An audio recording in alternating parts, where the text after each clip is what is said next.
So we're now going to take a look at your home page. Once you have added all of your students, you're going to see those under the student selection. And again, I'm going to review the triangle here means that the student has not been paid for and is not active. And currently I have it on all, so I'm seeing all the students that I've ever put into TeachTown Basics.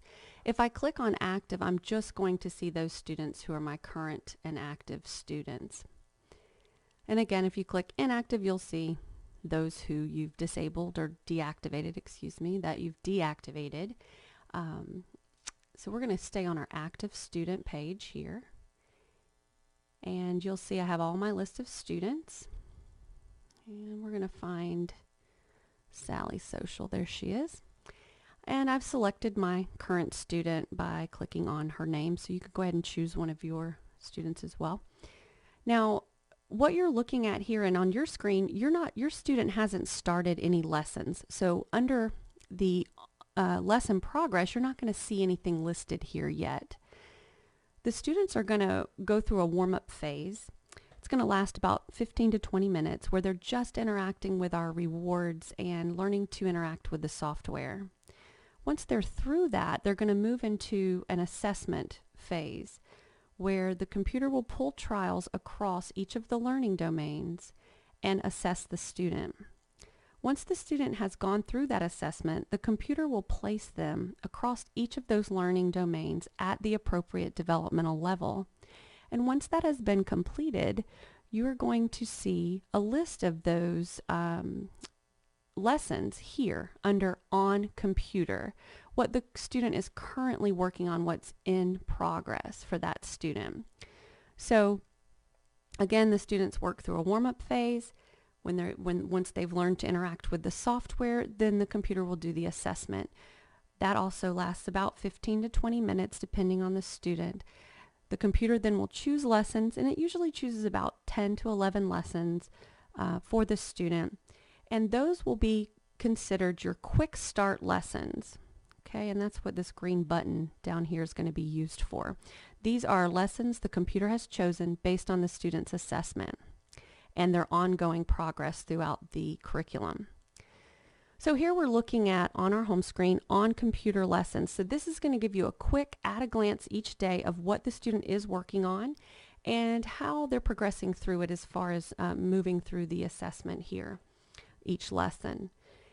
You can click on Mastered and you can see any lessons the student has mastered.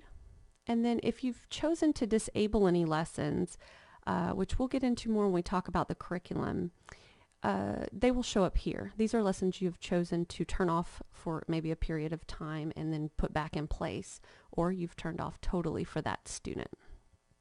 I'm clicking back on In Progress. Again, these are On Computer lessons and what my student is currently working on in the computer. Initially, that will be just your quick start lessons until the student has worked through the curriculum more.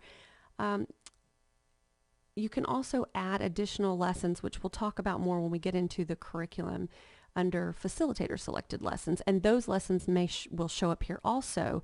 Any lesson the student is currently working on is going to show up under this category in the computer. Now, TeachTown Basics is a blended approach of both on-computer lessons as well as off-computer lessons. Those lessons that you're doing off the computer generalize the skill the student has learned on the computer. So if we click on Generalization and Recommended, we're going to see a list here of lessons that the student, it's recommended by the computer that the teacher work on these lessons in the classroom to generalize the skill.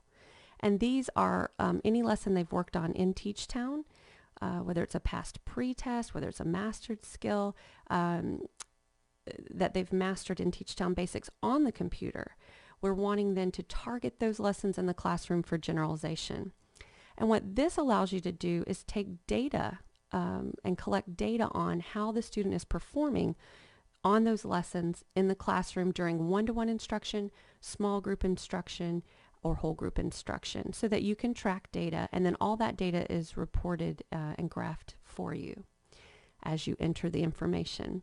So we'll get into this generalization data collection tool more. When we move through and get into the curriculum, we'll do another segment here on how to use the generalization data collection tool to track data for those lessons you're targeting in the classroom.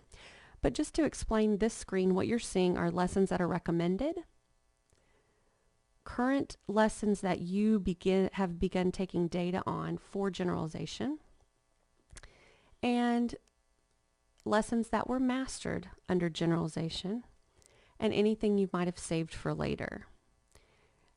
If you click on View All Generalization Lessons, it's going to take you into the Curriculum tab where you can see each of the lessons with the lesson plans, and also by clicking on these titles, you'll also get that information. So we'll cover more of that when we get into how to use the generalization tool. I'm going to go back to my on-computer lessons. We're going to focus first in this area. How do I start a student session? How will that session begin? We will move into that in just a moment. I want to take a look now at each of the tabs here, just giving you a little overview, because we're going to break down each of those and teach those to you in just a moment. It's very easy to get going with TeachTown and get your students up and running, and we're going to show you how to do that using this Quick Start button. But this is a very robust program, and it really allows you to customize and differentiate your instruction for students.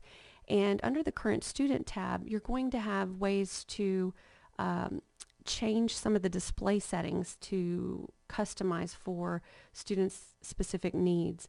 You're going to be able to select different rewards and really choose rewards that are motivating for the student.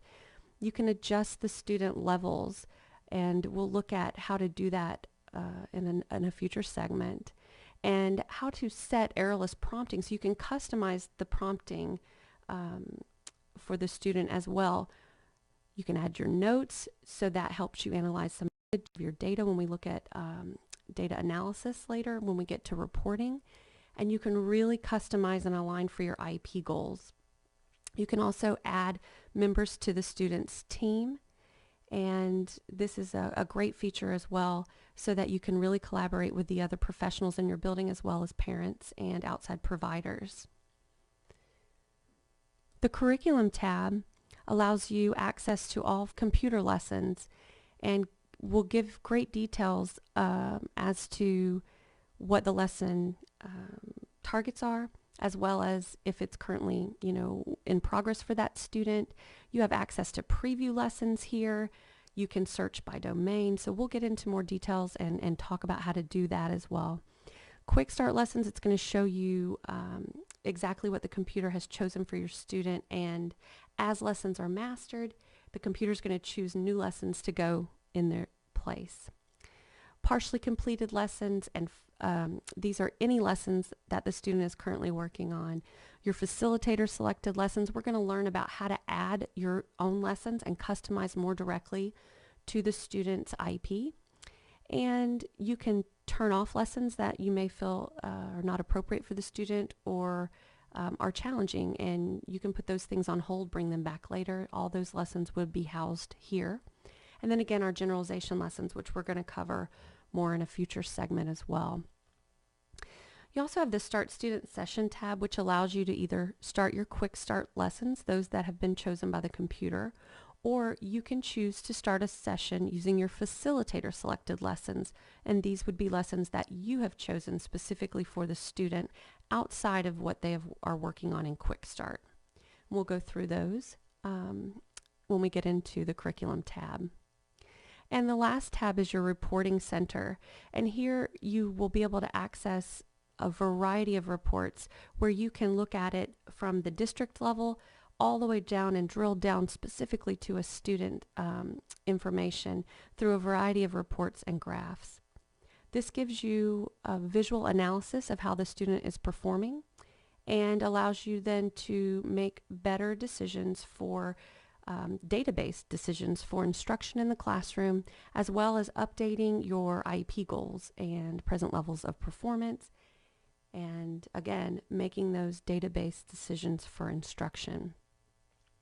So your home page is really, you're going to continue to use this home page. You're going to continue to go back to this home page each time when you start a student session, or to change any features for a student. You would select your student's name. Their name will then appear in the top, and then any of these things you're customizing is going to be specific to that student.